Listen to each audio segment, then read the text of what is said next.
Hello, everybody, and welcome to another MyMusic. Today, I'm going to be speaking to Jon, who is coming from what looks like might be his kitchen with some lovely plantage in the background, which is always good. People's mise-en-scène is always of interest to me.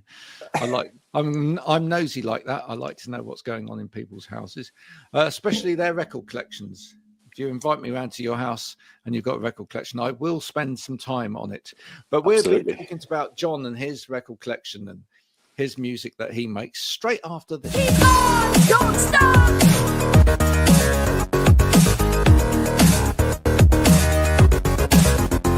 Keep on, don't stop.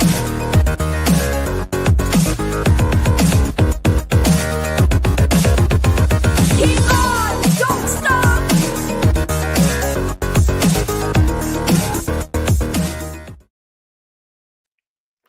Jon, thanks for joining me. Do you actually listen to records, or do you? How do you abide music? To be honest, mostly now it's I have lots of Spotify playlists that I just sort of listen to, and also I've got lots of radars as well with like new up and coming artists which I like to check out. But yeah, I still listen to CDs. Yeah, I still have a CD collection. Oh yeah, good. You still get one out occasionally and listen all the way through. Yeah. Okay, occasionally. I mean, especially like with the classic records as well. I recently got a remastered version of Nirvana, Nevermind. I thought I had to get that one. So yeah, it's always fun, and I do definitely miss the whole process of going out and buying the CDs and just opening up the sleeve and checking out the lyrics if there were some. Yeah, it was a magical time for sure. Yeah. Do you find that is? I've just been speaking to two guys that have been in the business for a long time. When records were, really popular and people put money into records, etc. But do you feel like it's hard as an artist out there these days to try and get people to listen to what you're doing because of the way that people listen to music? Yeah, I mean, it's almost a contradictory in a way, because it's easier to get people to listen to your music nowadays. There's so many different kind of platforms and different ways you can promote yourselves compared to like maybe 10, 15 years ago. But everybody's doing it. Yeah. But the thing is now it's in terms of actual sort of mid to long term engagement, which is more difficult now. So you can reach maybe more people now easier and faster, but to actually get them to engage and to listen to your music maybe from the beginning to the end of the song, that's a whole different kind of business now, and because their attention span is much more limited. Yeah. Now, so I'm going to ask you a question. How important is it to have friends in the music industry? Now, you were recommended to me by Chloe Clouds, who's been on here before. Yeah. So how important is it to make friends in the industry? I think there was something about that, how to make friends and influence people, right? I think it's indispensable. Networking is key to, I think, any domain, but especially the music business. And I would like to give a shout out to Chloe Clouds, who's an amazing artist. And we're actually going to be doing some gigs together, but we'll say more about that later. But yeah, I mean, I'm all for the do-it-yourself work ethic, but at one point you're always going to need to have some friends who can help you out and vice versa. And I always sort of build my healthiest networks and sort of like, okay, scratch my back and I'll scratch yours. And I think it's a healthy way to advance. Yeah, I think it's the way to advance these days, isn't it? I think 100%. Yeah, 100%. I mean, obviously I do sort of more pop acoustic stuff, but I've always really been admired the sort of the punk ethic that was way back in the 70s, when you had like the whole community that was behind the artist. You had people doing the t-shirts, your artwork, you had all of that. For me is indispensable. And even today it's proven like if you can't get anywhere without having sort of a good team behind you. Yeah, you got a lovely voice, Jon. Oh, well, thank you. you got a lovely singing voice. When did you first learn that I mean, do you know what? When I talk to female artists, it's almost less of a difficult question in a way, if you know what I mean. But for blokes to kind of learn that they've got a decent singing voice, still, even to this day, I think is quite a difficult thing, isn't it? It's not cool at school, is it? Right, to sing and whatever. Actually, it did help me a lot at school. Okay, go on then. It helped. It definitely helped me like get some friends as well, because I went from that being that geek in the class to all of a sudden being like this cool dude. Cool. But it also coincided with the sort of like the better I got at making music, the worse I got at studying and all the rest of it. Yeah, my marks at school significantly went down as soon as I started to get into music. More than just a coincidence, I think. Right. Okay. So were you making music outside of school? You weren't like doing like musical theatre and stuff like that at school and to be honest, I didn't really go via the musical theatre route. I mean, it really started because my parents moved to France when I was like 16, and I integrated like this sort of like rock band, and the guys that were like 20 years older than me, and I pretty much went out on tour with them quite quickly. So it was wow. That's an interesting dynamic. I was plunged into that rock and roll lifestyle like very super early, and I really sort of like got down and dirty with the best of them, just like touring, doing like grimy pub gigs in the middle of nowhere with sometimes a hostile audience. But what sort of music was that? It was sort of like cross between rock and funk. I've always like been quite eclectic in my musical taste, so I tried to bring like loads of stuff together. But yeah, it was like a sort of pop funk rock band, and it was fun, and it definitely helped me gain knowledge about the ins and outs of music from the bottom to the way up, basically. I love it. Pop funk. Rock funk. Yeah. And was it? Well, I mean, did it sound like someone like Living Colour, or was it more? It was a sort of cross between Arctic Monkeys and Chili Peppers, but sort of but bad version. I was not some sort of like prodigal genius like Alex Turner. It was pretty rough, but there were a few cool songs, and I basically built on a few good songs and sort of threw the rest away as time progressed. Okay. What was your biggest lesson from that time? What was the main thing you learned? I was to practice. Every, I don't know if you can swear on this, but every effing day we were practicing, and I think there's no other way else. You just get better and better. And what's hard as well is when you sort of like listen to the recorded shows, and it's a bit cringe because sometimes you have to hear everything, the sort of like out key notes. Yeah, you're right, exactly.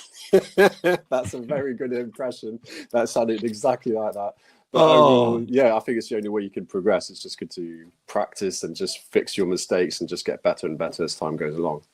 It is funny, especially when you like do it that way and you listen to like live stuff, and you come off stage thinking that was a pretty good show. That sounded pretty awesome, and then you listen back to it and you're like, that was horrendous. That was horrendous. Yeah. But we all know, and I've mentioned it on here before. I think it's great that we now have famous artists like Ed Sheeran and whatever, like playing us his little voice note of his early song and singing dreadfully and whatever. We all, once upon a time, it was almost like a mythology that like everybody that was in music just hatched out of the egg one day and was brilliant, right? And everyone that's ever been involved in music knows that that's absolute nonsense, right? Like any great guitarist or whatever has spent inordinate hours in the bedroom, like playing the same thing to their parents over and over again, annoying the hell out of everybody, and absolutely, often playing it badly or whatever to get to the point where it sounds amazing, right? Yeah, definitely. It's a tricky balance to get though, because sometimes, I mean, I would categorize myself as being somebody quite instinctive in terms of like the way I sort of write songs. Like what I try to do is, obviously I will work and practice, but sometimes songwriting is a little bit of a tricky one, because in terms of live performances, you 100% have to practice, but sometimes when it comes to songwriting, you can have sort of like a spontaneous like idea that just pops in your head, and often it's actually sometimes the best one. And I think Kurt Cobain said this, the secret to doing a good song, which is like completely the opposite of what I've just been saying. It's like, once you get a good song, record it quickly and get the hell out of the studio ASAP. because sometimes you can kill the original vibe, like the sort of like the spontaneity, the energy that you can get of something that just comes out straight away. And if you spend too much time on it and dwell on it, you can actually sort of kill that energy. So it's a tricky one to get. Totally. I 100% agree with that. I do think it's like anything in the creative process is, you know, you have to build that kind of muscle of trust, if you like, which is that you trust yourself to just let go and be creative. Yes. And let whatever comes out come out. Yes. Right, whether it's good, whether it's bad, or whatever. Because if you don't do that, then you won't catch the stuff that is good. 100%. And that's where I'm coming back full circle to what you were saying about, you know, having friends around you. That can come in very useful, especially in your bandmates. You know, they can be like, if you're getting a reaction out of people straight away for a song you did, it's like, that could be also a good sign, and maybe not throw it away. There's been countless songs that I've just been on the point of like really throwing away because I'm a pretty harsh critic of myself. But several songs have been saved by, you know, my bassist going, you know what, there is something there. There's something really cool in the chorus. Don't throw it that way just yet. Oh, all right. Yeah, everything needs developing. People go, but it's not authentic if you get other people involved in it. And I was saying, actually, to be honest, most good stuff that you see out there has got other people involved in it. I don't think it's inauthentic to work with other people. Yeah, I don't think so either. I think I understand that, you know, some people might think, well, if someone else is trying to like write stuff for you, that's not authentically your voice or whatever. But that depends on the dynamic. There's a difference between someone literally taking what it is that you're going to do and like saying, right, I've written these songs for you, or I've written these posts for you, and then you're going to do it this way, and they're molding you, or working with you to tease the best out of you. I think that's a very different thing. Indeed. 100%.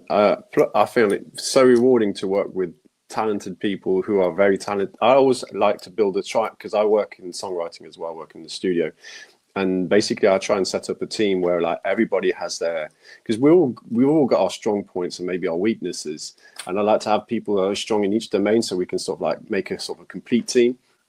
Yeah. And I think it's really, really cool to be able to say, for example, I've got a really cool chorus, I got a hook for the chorus, but I can't seem to finish it off, or I can't seem to find the verse to it. That's when somebody else can maybe come in and sort of like, oh, well, you know what, maybe if you tried this, maybe if you tried this chord instead of that one, then you could fit it in. Maybe, and all of a sudden it opens doors and just allows you to go beyond maybe what I think is the songwriter or composer's biggest enemy. It's their comfort zone.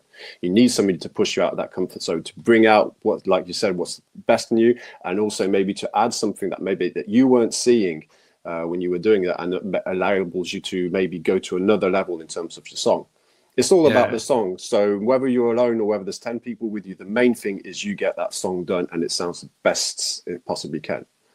There's so much to learn from as well out there these days. So what I love is, one of the things I do love about the internet is that people are kind of willing to like share like how they construct things and how they put things together, and, right, you know, and what makes it work and what doesn't make it work. I watched a video of Lola Young deconstructing Messi the other day. Yeah. Right. And how she wrote it. And it's brilliant. It's fascinating. And, you know, one of the best bits about it was, you know, that the main verses, she was saying, oh, you know, it should follow this rhythm, because she was playing it on the guitar with this rhythm. And she said, but I wanted to deliberately cut it up so in terms of the delivery, so that it sits away from the rhythm of the guitar. Yeah, I see exactly what you mean. Yeah. So that literally the track is quite messy, right? Do you know what I mean? So that it feels more like a sprawl rather than, you know, tight, and it does. It works so well, you know. And you think that is one of, you know, it's a great example of a modern pop song which is people are going to remember for a long Yeah. time because it has something different to it, and it is very well constructed. You need to have people you can trust in your team who also understand your creative process and what you can do, and can come up with stuff that you wouldn't even think about. I mean, I also love those making of, see the records that you listen to and see how they were made. There's one with it's a little bit older, but there's one with Jay-Z and Rick Rubin in the studio, and I think they were making 99 Problems. If you're having girl problems, I feel bad for you, son. I got 99 problems, but it ain't one. Yeah. And so the song was pretty much done. And there was Rick Rubin just sort of like very nonchalantly, as he normally does, say, you know what? On the intro, you should actually cut the beat and start it off a cappella. And then the beat comes in, and having girl problems, I have a bad for the son. If I got 99 problems, but a bitch ain't want to hit me, bam, and then the whole drum comes in. And you can see Jay-Z's like going, yeah, that's money right there. Yeah, definitely. It might not seem like much, but you try and imagine that song without that crazy a cappella intro, it would be missing something for sure. Yeah, it would just can talk about this forever, but space in music is so important, right? 100%. What's not there sometimes is brilliant, because we have very clever ears as humans.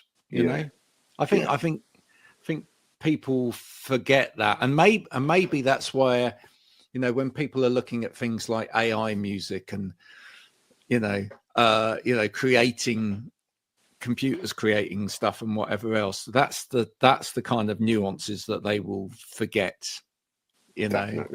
Definitely. I love what you said there. The use of space and silence is definitely underrated. And in fact, sometimes, like, if I'm working on a song in the studio, so say the song's already done, everything, one of the hardest things to do is not necessarily to add stuff, but it's to take away stuff. It's to take stuff away, yeah. It's hard to do, but sometimes the message can be diluted when you've got too many ideas, you've got too many things going on. And especially, like, say, for example, you've got the chorus and you've got the main message that will say, I don't know, traditionally come in right at the end. That's the hook of the song. We have to find a way to sort of like put that on sort of like a red carpet. We have to sort of deliver that to the audience and make sure they get that message loud and clear. And sometimes I might do a really clever little guitar line, which I'm so proud about. And sometimes I'm thinking, yes, but is that hurting the main message? If the answer is yes, if in any way it's obstructing the clarity of it, I have to take it off. And that seriously can give me nightmares. But at the end of the day, it's all about the song, and silences and spaces is indispensable. I think a good technique for that is when you finish, like, what you think is towards the end of finishing a song, right? Yeah. Is you should just literally leave it there for a minute, go into a room, and that performance of Will Ferrell where he's got the cowbell. Yeah. Right. But you always get cowbell. You should watch that and then come back and go, too much. Yeah, there's too much. Graham, though, I got a question. Can there ever be too much cowbell? Yes. I'm not sure. Absolutely. 100%. Yes. But I just feel like that, would always bring it back round. You'd watch that and then you'd come back to it and go, do you know what? I'm gonna use that approach now in my head. Maybe there is too much in here. I think with one exception, I think there's one exception when actually maybe indulgence is okay and you can gild the lily, which is if you write a Christmas song. Oh yeah, you have to add. Well, cowbell on a Christmas song hasn't been done yet, but I think there's something to be done there, and try and blend it in with the little bells. And it wouldn't be a cowbell though, would it? It'd be a moose bell. It'd be a reindeer bell, wouldn't it? Yeah. You know what I mean? No, you can never have too much. Yeah, you'd have to get some kind of lyric in there, or about reindeer, or you'd have to have like a reindeer kind of sound in there, and then with the reindeer bell.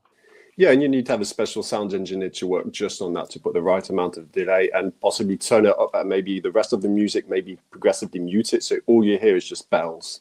Yeah, I think that's the way forward. Yeah. Has it made you laugh over the year? I know we digress, but has it made you laugh over the years, the amount of songs, especially in sort of modern time, that actually aren't Christmas songs, but because of the way they've been produced, were turned into Christmas songs?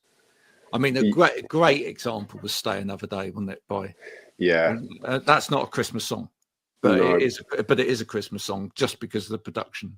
It's just a huge market they're going for. It's at the end of the day, it's about, trying to get your song out there and get as much audience as possible. And sometimes it's a little bit cynical, not gonna lie. But yeah, maybe I might do a Christmas song this year as well. Not quite sure. I think we have talked about it on this program before now. I think it would be really great if a whole load of independent artists put together their own Christmas album. I think so too, and I just want to be dressed up as a sort of like an elf or something. I think I just feel that could be a great opportunity for a whole load of independent artists to give one track each, make it as Christmassy as possible, and just really go for it, and maybe like do it for charity, so that it raises money for a good cause, but it would just push all of them up. In everyone's awareness. Here's a whole load of independent artists doing a Christmas song, and completely original songs as well. Not the songs that people known and loved. That would be absolutely. That'd be marvelous. That's a proper Christmas spirit. I mean, it's better than what I was suggesting. I was thinking about keeping all the money to myself, but charity, yes, that's the way. Charity. That's the way for it. Charity. That's right. And I'm a charitable guy. Yeah. Sure. What are you writing about right now? I'm actually just not even trying to do anything. I'm going to be honest. I'm trying to go back to what it was that made me love music in the first place, and stop trying to. It's hard for me to formulate this, but stop trying to write or compose songs in terms of what other people are expecting of me or what I think people might want. I think one of the biggest lessons I've had recently is that the best songs are the ones where you're sort of like writing for yourself. It is, I'm not saying it's a selfish process, but almost going back to basics, like writing songs in my bedroom and thinking what sort of song I would want to listen to as a fan. Like, this is the sort of song that I would like. And most of my creative process at the moment has pretty much been about that, because I think when you have that, you automatically have that kind of authenticity, and that will automatically resonate with certain people. They will be able to pick up on that. And lyrically, I've just been going towards themes that have been going, I wouldn't say more spiritual, but about, what it is. For example, my last song, Home to You, is about trying to find that safe place, what it is to, because you can easily be distracted nowadays with all kinds of bullshit, but Home to You is about going to where you feel truly yourself, where you can allow yourself to be vulnerable, to have that safe place, basically. So it was all about that, really. So I'm not quite sure whether I'm talking about. I try to leave that open to interpretation as well, because I kind of like those lyrics where you can have that sort of freedom. But yeah, fundamentally, it's about that, and just being as honest as possible. Who do you look to in terms of inspiration? In terms of like maybe out there at the moment, who you feel is being 100% authentic? That's a really good question. Who I think is being 100% authentic. I always loved the way Alex Turner does his songs, because there's a sort of, it's very easy to feel like you're in your sort of your own soundtrack to your mood, to your own life when you listen to Alex Turner, because there's something in it that you can instantly relate to without being able to identify 100%. I love his way of writing songs. I love his delivery. I've always felt that Alex Turner was one of the best around. There are quite a few artists who I'm listening to. I love their authenticity. There's a French artist who I'm listening to at the moment called Theodora. I don't understand everything she's talking about, but the rage she has in her voice, the sincerity, is always something that's going to resonate with me. So I strongly recommend to check her out.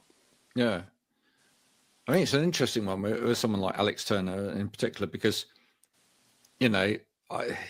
if you take like the last album, whatever, that came under quite a lot of criticism from lot of Arctic Monkeys fans. I mean, there's a very definite stylistic shift with Arctic Monkeys, but Yeah. you know, and it's difficult when someone comes out and they are almost quite generational, and they're, you know, there's a feel like this is an important sort of sound of a generation, and then they shift away from it, right, to some extent. It's interesting to hear how like people react to that, isn't it? But ultimately, you've got to do that as an artist. You've got to do that. You can't just keep making that first album again and again and again.